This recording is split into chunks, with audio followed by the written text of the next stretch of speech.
Livro do profeta Jeremias, capítulo 18, versículo 1 até o versículo 10. Diz assim a palavra de Deus: palavra do Senhor que veio a Jeremias dizendo: dispõe-te e desce à casa do oleiro, e lá ouvirás as minhas palavras. Desci à casa do oleiro, e eis que ele estava entregue à sua obra sobre as rodas. Como o vaso que o oleiro fazia de barro se lhe estragou na mão, tornou a fazer dele outro vaso, segundo bem lhe pareceu. Então veio a mim a palavra do Senhor: não poderei eu fazer de vós como fez este oleiro, ó casa de Israel? Diz o Senhor: eis que como um barro na mão do oleiro, assim sois vós na minha mão, ó casa de Israel. No momento em que eu falar acerca de uma nação ou de um reino para o arrancar, derribar e destruir, se a tal nação se converter da maldade contra a qual eu falei, também eu me arrependerei do mal que pensava fazer. E no momento em que eu falar acerca de uma nação ou de um reino para o edificar e plantar, se ele fizer o que é mal perante mim e não der ouvidos à minha voz, então me arrependerei do bem que houvera dito lhe faria. Amém. Vamos orar. Ó Deus, obrigado pela leitura da Tua palavra, pelo livre acesso a ela. Obrigado, Senhor, por estarmos aqui livres para ouvir a Tua palavra. Tua mensagem possa vir aos nossos corações incendiada pelo Teu Santo Espírito, de modo que o poder do Evangelho possa penetrar não só as nossas mentes, mas o nosso coração, e transformar as nossas vidas, possa iluminar toda a nossa mente, de modo que possamos compreender e entender aquilo que o Senhor revela às nossas vidas. Muitas vezes, Senhor, não precisamos ser tão ensinados, mas precisamos ser lembrados daquilo que estamos negligenciando. De qualquer forma, Tua palavra, movida, incendiada pelo Teu Espírito, há de nos ensinar, instruir e também nos lembrar de todas as coisas que Jesus nos ensinou. Por isso eu oro, Senhor, clamando: fala conosco, Senhor. Fala conosco, porque precisamos ouvir a Tua voz. São tantas as vozes diferentes que ouvimos, que nos levam a consequências terríveis, mas precisamos, como ovelhas do bom pastor, ouvir a Tua voz. Em nome de Jesus. Amém. Amém. Quando a gente vê uma criança pequenininha cometendo erro, e ela vem com aquela carinha bonitinha e diz: desculpa, nós achamos bonitinho. Muitas vezes a gente tem até dificuldade de corrigir, porque é tão bonitinho que a gente perde até o jeito de corrigir a forma como ela chega e pede desculpas. Agora, quando ela continua cometendo os mesmos erros, aí já não dá mais para ficar achando bonitinho. Nós vamos lá e corrigimos. Nós vamos lá e educamos. Assim deveria ser. E assim deveria ser o padrão de ensino e educação que os pais possam dar para os seus filhos. Bonitinho, bonitinho até certo ponto, mas a persistência no erro deve ser corrigida, deve ser punida, de modo a corrigir e não permitir mais que aquilo continue. Agora, quando uma pessoa fica adulta e continua cometendo erros tais que ele fica pedindo desculpa constantemente, Gente grande não devia ficar pedindo desculpa, porque a contínuo pedido de desculpa significa eu não consigo parar de cometer os erros, eu fico pedindo desculpa. Quando a gente cresce, quando a gente amadurece, significa que a gente para de cometer erros contínuos, e significa que a gente para de ficar pedindo desculpas. Desculpa, eu errei. Desculpa, errei de novo. Desculpa, não devia ter feito isso o tempo todo. Isso é lamentável, isso é lastimável. Ver gente grande vivendo pedindo desculpas. E às vezes, essas pessoas não pedem desculpas verbalmente, elas pedem desculpas de forma não verbal, mas de atitudes. Ele tenta compensar, ele tenta fazer algo que possa desculpar aquele erro que ele continua mantendo, cometendo, fazendo. É lastimável, é lamentável você ter que ver pessoas grandes vivendo pedindo desculpas. Uma criancinha pedir desculpa por um erro é uma coisa, gente adulta não devia ficar pedindo desculpas.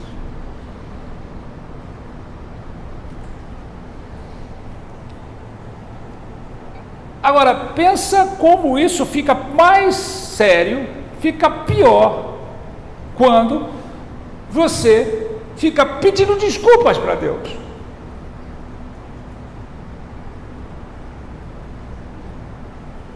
Achando que Deus se comove com as suas desculpas ou ouve as suas desculpas.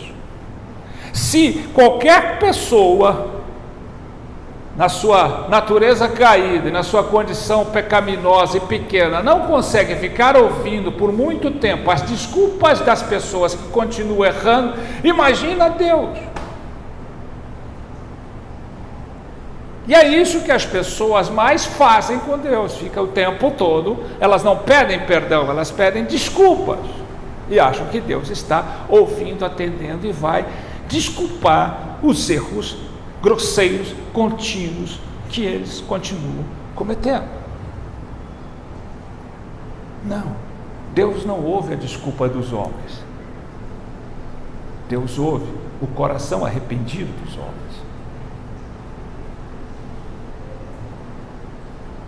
Por isso é que o Evangelho, o tempo todo, está apontando para as pessoas e declarando, exortando, admoestando as pessoas: arrependa-te, arrependa-te. João Batista fazia o batismo de arrependimento, e ele dizia para os religiosos,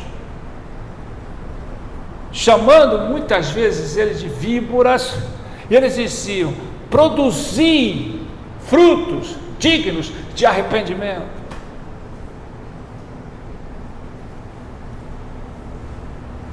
Na verdade, só pelos frutos que somos conhecidos, e o fruto mais importante é o fruto digno de arrependimento. Essa é a maior exortação do Evangelho. Toda obra de salvação para as nossas vidas vem de Deus. É Ele que promove a fé, é Ele que nos traz a Jesus, é Ele que nos regenera,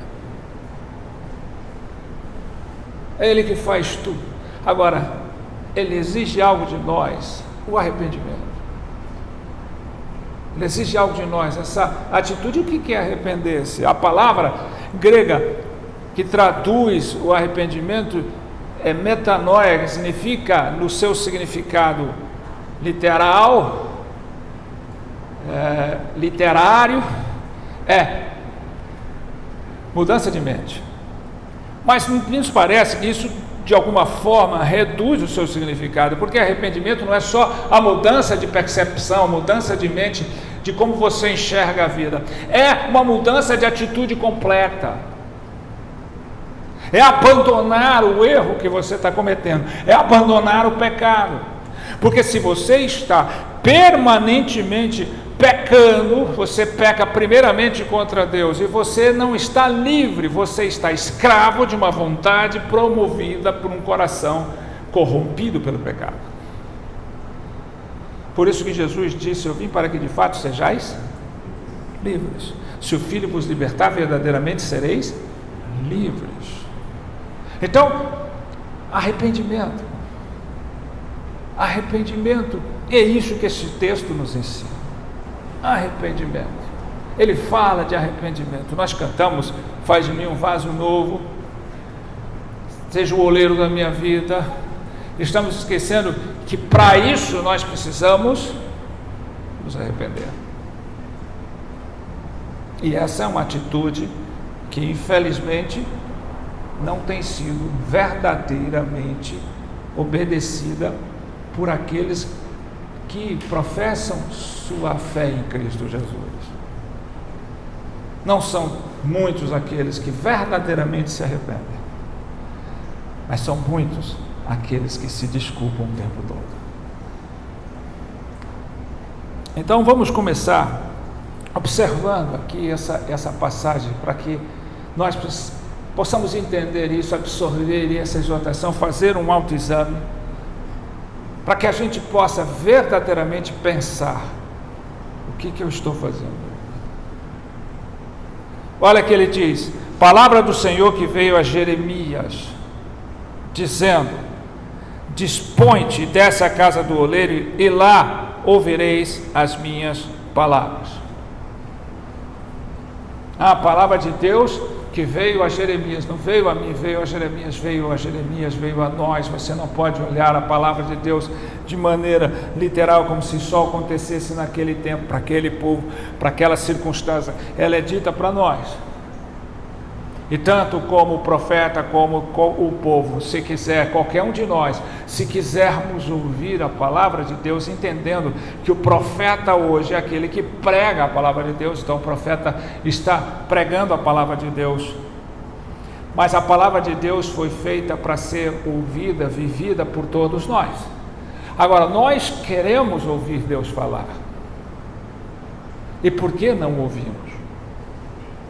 Parece que para ouvir Deus falar, basta eu sentar numa cadeira de igreja no domingo, e eu vou ouvir a mensagem, vou sair dali, ouvir Deus falar. Não é simples assim. Por que eu não estou ouvindo a voz de Deus? Por que a voz de Deus não está penetrando o meu coração, de modo que de fato eu possa fazer a sua vontade? Por que de fato eu ainda não consigo ouvir? E ouvir não é só escutar, ouvir é tentar e atender, ou seja, ficar atento àquilo que Deus está dizendo e atender o que Deus está mandando. Muitos são aqueles que dizem que fazem aqueles apelos, e esses apelos: aceite Jesus no seu coração, deixa Jesus entrar na sua vida, clame pela entrada de Jesus. Jesus está aí. E esquece que isso não é bíblico. Não é nós que temos que receber Jesus, é Jesus que nos recebe.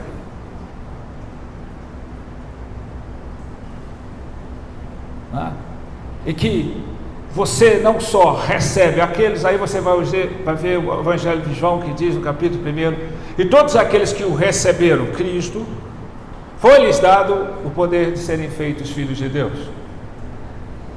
Não é só um recebimento passivo da palavra de Deus, do Evangelho de Cristo, da luz de Cristo, mas é uma obediência, uma vontade subversiva ativamente a Deus. Ou seja, você não é mais escravo da sua vontade, mas você é servo da vontade do Senhor. Assim é que deve ser. Não existe essa questão de você receber passivamente Jesus e achar que está tudo bem, você é um crente, você está salvo, se você não se submeter ativamente à vontade dele. Ele não pode ser o seu Salvador se ele não é o seu Senhor. Agora veja o que a palavra de Deus está dizendo, e a gente precisa pegar nas entrelinhas e entender o que ela revela a nós. Ela está dizendo: dispõe-te e desce à casa do oleiro, porque lá eu farei ouvir as tuas vozes. Por quê? Para que você possa ouvir a voz de Deus, Você primeiro tem que se dispor, você tem que querer, você tem que se levantar do seu sofá de acomodação, você tem que de fato se dispor. Eu quero ouvir a voz de Deus. Se você não se dispõe, se você não tem interesse, quem tem ouvidos para ouvir, ouça o que o Espírito diz. O que ele está dizendo? Então eu não tenho ouvidos para ouvir. Não, quem quer ouvir, quem se dispõe a ouvir, quem realmente quer ouvir o que eu tenho para falar, vai ouvir. Mas quantos de fato se dispõem? Você, na melhor das hipóteses, teve uma disposição de vir ao culto, de sentar, de ouvir, de escutar, de cumprir uma tabela, de cumprir uma agenda espiritual, religiosa, mas até que ponto você está disposto a ouvir o que Deus tem para te dizer? Fala, Senhor, que o teu servo ouve. Eis-me aqui, Senhor. Fala tudo o que o Senhor tiver que falar e eu estou pronto a ouvir a tua voz. Você tem disposição para isso?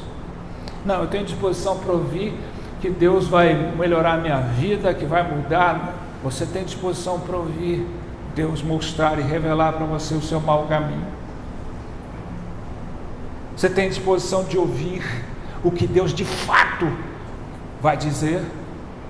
Ou você só ouve o que você quer? Então, a primeira coisa, dispõe-te para ouvir, não o que você quer ouvir, não aquilo que você quer fazer, mas dispõe-te a ouvir o que Deus quer te falar. Essa é a primeira coisa, senão você não está ouvindo Deus, você não está ouvindo a voz de Deus, você está ouvindo a voz, não da consciência, mas da conveniência do seu querer. 2, dispor não é só a única coisa. Para que você possa ouvir, você tem que se dispor. Mas segundo, você tem que descer. Você tem que se humilhar. Você tem que descer do seu pedestal de orgulho. Porque se você não se humilhar, você não vai ouvir a voz de Deus. Você tem que se esvaziar. Esvaziar do seu ego. Esvaziar do seu eu. Para que Deus possa falar com você. Deus não fala para soberbos, Deus não fala para orgulhosos, Ele resiste aos soberbos e orgulhosos, mas Ele dá graça aos humildes. Deus não vai falar com gente cheia de si, Deus vai falar com gente que se esvazia para que Ele possa encher. Então, se você não descer, se você não se humilhar, se você não se prostrar diante da santidade de Deus, e esse é o problema das igrejas hoje, eles vêm para o culto para louvar e cultuar a Deus, sem se preparar para adorar a Deus, se preparar para ouvir Deus.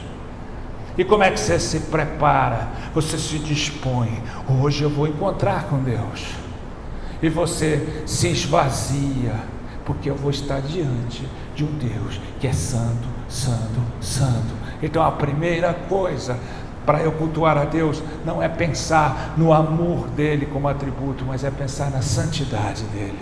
Eu estou diante de um Deus que é santo, santo, santo. Eu estou diante de um Deus poderoso. Eu estou diante do arquiteto da vida. Eu estou diante do artista que criou todas as coisas, inclusive criou a minha vida. Eu estou diante dele, que não só criou, mas modela, mas sustenta. Então eu preciso descer. E é tanta gente que não desce do seu eu. É tanta gente que não se prostra diante de Deus. É tanta gente hoje levantando as mãos, chorando e adorando, mas nunca se esvazia diante de Deus, nunca se humilha. E os humilhados serão exaltados, e os que se exaltam serão humilhados, diz a palavra de Deus. Então, se quer ouvir Deus falar, primeiramente, você se dispõe. Segundo, você se humilha, você desce, você diminui. Quando você passa pelo batismo, o batismo do Jordão, por exemplo, onde João Batista fazia o batismo de arrependimento, Jordão significa o lugar que desce, o lugar que você se esvazia, o lugar que você mortifica o seu eu, para que você possa ser transformado e levantar como novidade de vida em Cristo Jesus. Então você se arrepende, você primeiro precisa descer, se dispor e descer, senão você não vai viver a novidade de vida. Aí o texto continua, ele leva e ilustra para o profeta, como ilustra para nós, levando ele na casa do oleiro, e o oleiro está lá fazendo o seu vaso na roda, e ele vai fazendo aquela roda e modelando aquele barro que vai virando um vaso, vai se tornando um vaso, mas ele diz, o vaso quebrou. E aí o oleiro pegou e fez daquele vaso, o vaso estragou, e o oleiro tomou a fazer daquele vaso outro vaso, conforme bem lhe pareceu. Veja que isso traduz o que Deus faz, como oleiro. Ele nos criou para a glória dele. Ele nos criou sem pecado. Ele nos criou perfeito. Mas o pecado estragou as nossas vidas. O pecado maculou as nossas vidas. O pecado manchou as nossas vidas. O pecado danificou as nossas vidas. E assim Deus também faz e estraga, o pecado estraga as nossas vidas, e Deus não fica reparando as nossas vidas, consertando as nossas vidas. Ele vai e faz dele outro vaso. Ele transforma as nossas vidas. Ele faz não conforme o que eu acho, o que eu penso, mas conforme o que ele quer. Veja que o oleiro não ficou reparando, estragou, ele falou, peraí, deixa eu ajeitar aqui, já está estragado mesmo, eu ajeito, depois eu pego o barro, faço outro vaso, e esse fica reparado, eu vou dar um jeito aqui para mascarar aquele defeito, para que ninguém veja, eu dou um jeito de moldar aqui. Não. Isso nós pensamos conosco mesmo. Quando nós erramos, quando estraga, a gente quer consertar. Pedir desculpa o tempo todo é uma tentativa débil de consertar o estrago que o pecado que nós cometemos faz nas nossas vidas e na vida de quem nos cerca. É a tentativa débil, ineficiente de tentar consertar as coisas. Aquele que é moldado por Deus não tenta consertar as coisas, porque Deus não conserta, faz de novo. Ele vive uma novidade de vida, e ele não tem necessidade de ficar pedindo desculpas e consertando coisas. Ele consegue evidenciar uma mudança completa. Ele não fica anunciando as suas desculpas, ele vai evidenciar a sua mudança. É essa ilustração que Deus está fazendo, que é tão óbvio para a gente, mas é tão difícil de praticá-la, de entendê-la, de compreendê-la. Por quê? Porque enquanto eu não me arrependo, eu obstruo a minha capacidade de enxergar até as coisas mais simples. O Evangelho nunca foi fácil e nunca será fácil. Ele só é fácil na hipocrisia, no engano e no engodo daqueles que pregam uma fé fácil e uma graça barateada. Aí parece que tudo é fácil, mas o Evangelho é difícil, a porta é estreita e o caminho é apertado, e você, para seguir o Evangelho, você tem que calcular o custo, para não se envergonhar diante de Deus, seja aqui, seja no julgamento final. Agora Deus vem e diz para o profeta: vós, veio a minha palavra, não poderei eu, eis que tomo barro na mão do oleiro, assim sois vós na minha mão, eu não posso fazer como oleiro. Deus é o oleiro da nossa história, da nossa vida. Nós somos barro na sua mão dele. Quando estraga, ele faz outro. Quando estraga, ele não conserta, ele transforma. Ele faz outro, não mais segundo a nossa vontade escravizada pelo pecado, mas segundo a boa, agradável e perfeita vontade dele. E aqui vem a parte difícil da história, porque ele diz aqui: no momento em que eu falar acerca de uma nação, de um reino, para o arrancar, derribar e destruir, se tal nação se converter da maldade com a qual eu falei também, eu me arrependerei do mal que pensava fazer. A ira de Deus está sobre todo aquele que não o conhece. A ira de Deus está sobre todo o pecado e pecador que não se converteu a Cristo Jesus. E aqui ele está dizendo: quando eu tiver a minha ira, e quando eu falar que eu vou destruir, quando eu falar que eu vou fazer algo contra a nação ou contra qualquer pessoa, se essa nação ou se essa pessoa se converter, eu me arrependerei. Veja que esse arrependimento de Deus não é esse arrependimento humano, é uma mudança de decisão de Deus. Deus não é homem para mentir, em Deus não existe pecado, então ele não é necessário para ele arrepender de pecado, de erros cometidos. Deus não comete erros, Deus não falha, Deus é amor, e o amor verdadeiro nunca falha. Deus é justiça, Deus é bondade, Deus é glória. Então ele não está dizendo nesse sentido de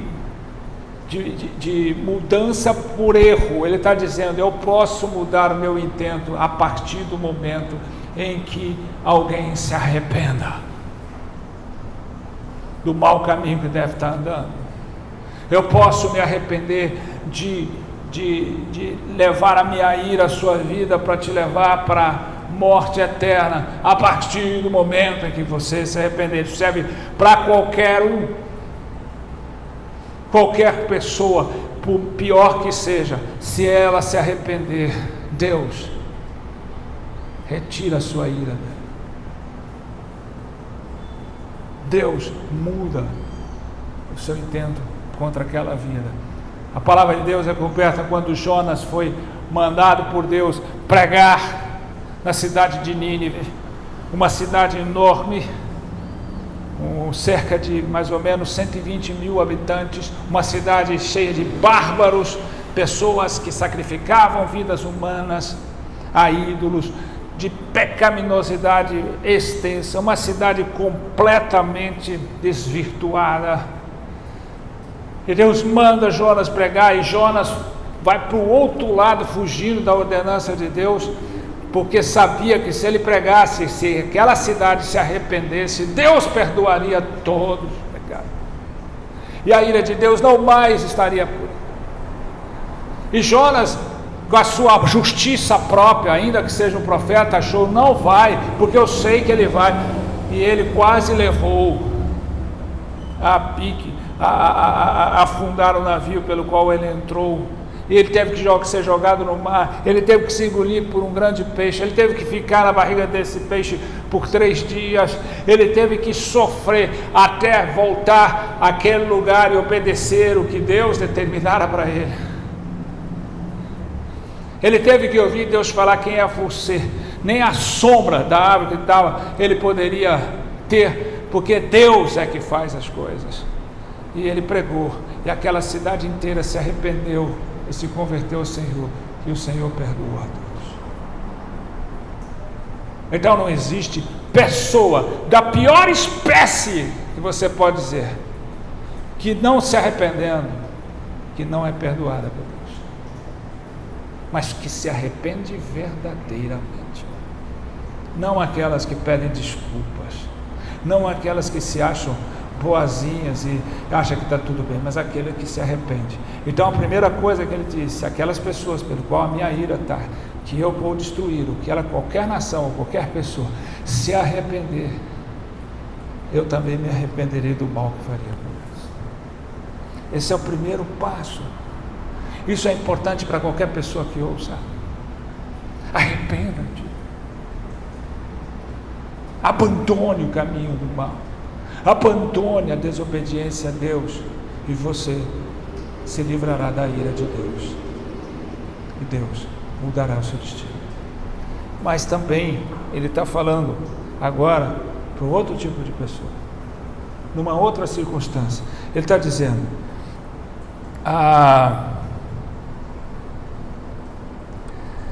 e no momento em que eu falar acerca de uma nação ou de um reino para o edificar e plantar, se ele fizer o que é mal perante mim, não der ouvidos à minha voz, então me arrependerei do bem que houvera dito lhe faria. Isso é uma solene advertência para nós, pois existe aquele que Deus já declarou e falou que a ira dele está sobre, e que se ele se arrepender, Deus se arrepende da ira. Existe aquele que Deus falou que vai edificar, abençoar, e ele vive em pecado, e Deus está dizendo: eu me arrependo do bem que vou fazer a eles. Então Deus não só se arrepende do mal, no sentido que eu falei aqui, no sentido de mudança, não de pecado, do mal que fizeram pelo arrependimento das pessoas, como se arrepende do bem que faz as pessoas que permanecem no pecado e não obedecem à vida dele. Então não é só eu me livrei do mal de Deus porque eu me arrependi. Aqueles que não se arrependem também deixam de ter o bem de Deus. Então é muito importante parar e pensar: peraí, a minha falta de arrependimento não só pode trazer o mal para mim, ou o meu arrependimento pode evitar o mal de Deus para mim, ou minha falta de arrependimento pode me tirar o bem que Deus tem para mim. Arrependei-vos, arrependei-vos, essa é a exortação de Deus. O pecado, a vontade escravizada do pecado, me faz obstruir a minha mente, me faz fechar os meus olhos, me faz fechar os ouvidos, e eu acho que eu posso continuar pecando, que Deus vai permanecer me perdoando. Deus não ouve desculpa de homens. Deus não ouve as suas desculpas, sejam elas verbalmente canalizadas, ou sejam elas desculpas não verbais de ações que tentam compensar aquilo que você continua fazendo de errado. Se Deus tirar o bem de nós, o que será de nós? Há tantas pessoas que dizem: Deus tem me abençoado. Há tantas pessoas que reconhecem: Deus me abençoou, me curou, Deus abriu portas, Deus tem me abençoado de tantas e tantas formas. Mas se você não se arrepender do pecado que você está cometendo, Deus deixará de abençoá-lo. Eu não estou aqui pregando maldição para ninguém. Eu estou apenas pregando a mensagem do Evangelho. Eu estou apenas declarando o que a palavra de Deus diz. Você acha que você está seguro? Você acha que pode permanecer cometendo os mesmos erros? Você acha que você pode permanecer agindo como um menino infantil, uma menina infantil, e que não deixa e não abandona o seu pecado? Você acha que você pode alcançar uma fé verdadeira, viva e salvífica, sem se arrepender? Você está mentindo para si mesmo. Não existe fé sem arrependimento. Não existe alcance de uma fé verdadeira e viva e eficaz sem arrependimento. se você não abandonar de vez o seu pecado, se você não perceber que a sua vontade escravizada ao seu pecado, ao seu coração corrupto, enganoso o coração do homem, quem o conhecerá? Deus conhece. Nós não, mas Deus conhece o nosso coração. Pare de pedir desculpa. Pare de ficar pedindo desculpas pelos seus erros contínuos. Pare de pedir desculpas para as pessoas. Pare principalmente de pedir desculpas para Deus, porque nem as pessoas conseguem ouvir mais as suas desculpas, quanto mais Deus. Deus não ouve desculpas de homens, Deus ouve coração arrependido. A voz que pode chegar a Deus não é a voz das desculpas esfarrapadas dos homens, mas é a voz de um coração arrependido, contrito e quebrantado. Esse Deus não despreza. Quer ser um vaso novo? Arrependa-te, seja barro nas mãos do Senhor e deixe Ele modelar a vida conforme bem lhe parece. Para que você seja esse barro nas mãos do oleiro, você tem que se arrepender. Ah, mas eu não faço nada de bom. Esse é um grande problema. Eu não faço nada de mal. Há tantas pessoas que me ouvem e que estão me ouvindo e que vão me ouvir e que estão pensando: não, eu nunca fiz tanto mal a alguém, eu sempre acreditei em Deus, eu sempre falei de Deus.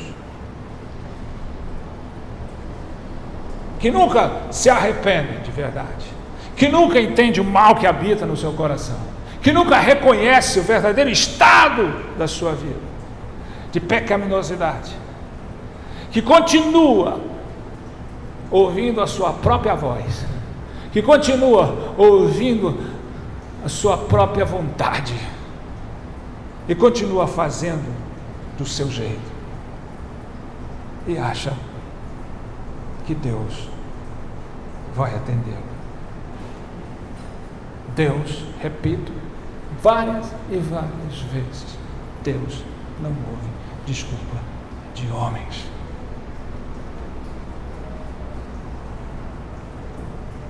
Pare de se desculpar, porque isso é evidência de que você está vivendo um pecado. Ah, mas eu não posso de vez em quando pedir desculpa pelos meus erros. Ninguém está dizendo isso. Você sabe muito bem que eu estou dizendo é sobre aqueles que vivem pedindo desculpa, porque vivem errando. Eu falo daqueles que pedem desculpa verbal ou não verbal, que tentam compensar se desculpando de outras formas que não só declarando verbalmente. Eu não vou errar mais, eu lamento isso é desculpa. Eu não vou fazer isso mais. Vamos seguir daqui para frente.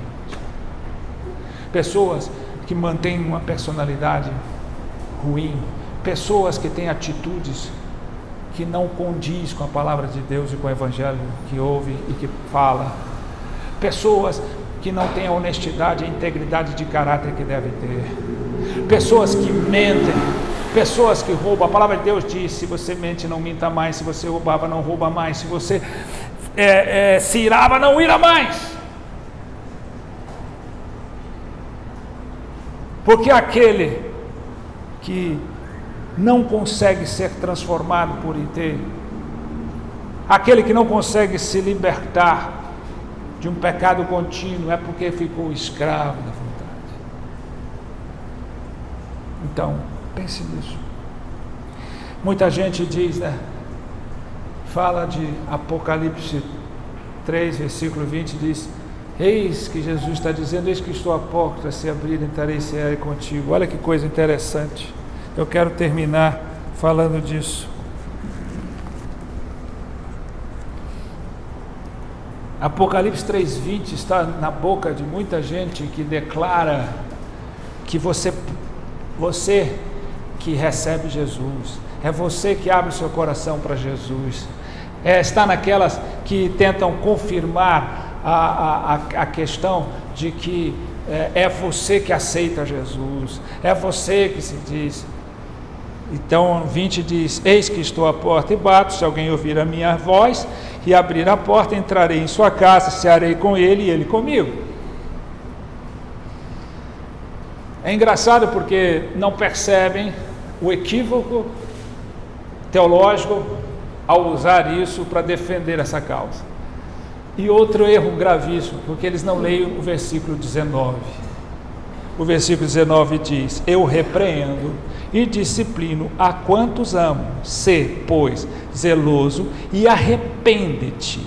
Eis que estou à porta. É engraçado quando você isola o versículo para defender uma causa equivocada. Se você não se arrepender, a porta que abre é a porta do arrependimento. Jesus não está aqui, isso aqui não está falando que Jesus vai te salvar, que você vai alcançar Jesus. É que Jesus quer moldar a sua vida, quer entrar na sua casa e arrumar a sua casa. E para isso, você precisa se arrepender. Ele repreende, ele disciplina, porque ele ama. Então, tenha zelo, arrepende. Não deixe que Deus faça mal ou deixe de fazer o bem a você, porque você não se arrepende. Pare de pedir desculpas. Cresça, amadureça, seja um vaso novo. Vaso novo não pede desculpas. Vaso novo evidencia a vida de Cristo, Cristo que nele está. Amém? Vamos levantar, vamos orar a Deus.